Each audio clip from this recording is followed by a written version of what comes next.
कुछ भूखे जंगली शेरों ने मिलकर एक गधे का शिकार किया। इसे मारो मत, मेरे पास इसको लेकर एक बेहतरीन योजना है।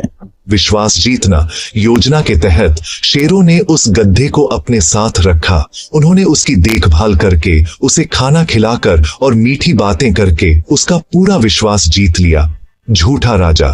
जब गधे को शेरों पर पूरा भरोसा हो गया तो उन्होंने उसे वापस गधों के समाज में भेज दिया। लेकिन इस बार वह गधा एक गधे की तरह नहीं बल्कि एक शेर के समान गधों का राजा बनकर वापस आया, जिसके पीछे सभी शेरों का साथ था, यानी शेरों की ताकत, समुदाय का बलिदान। उसकी इस नई झूठी ताकत से बाकी सारे गधे डरने लगे और उसके खिलाफ बोलने से कतराने लगे।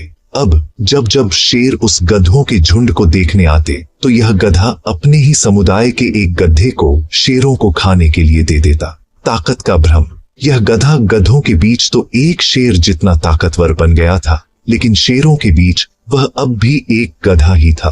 इसने हजारों मासूम गधों की कुर्बानी सिर्फ यह सोचकर दी कि इससे वह और ज्यादा ताकतवर बन जाएगा। वह अपने जैसों पर तो राज करता था, लेकिन वह एक ऐसी ताकत शेरों से जुड़ा हुआ था जिससे वह बचकर भाग नहीं सकता था।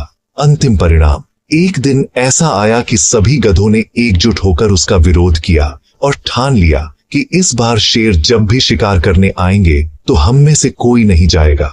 अगले दिन जब शेर आए तो यह गधा अकेला ही खड़ी रहा था।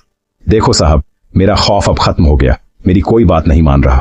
तो शेरों ने डिसाइड किया कि चलो अब तू ही हमारा शिकार बन जा। और इस तरह शेरों ने पहले उस विश्वासघाती गधे का ही शिकार कर लिया। सीख, मॉरल ऑफ द स्टोरी। यह कहानी कई महत्वपूर्ण बातें सिखाती है। विश्वासघात का परिणाम।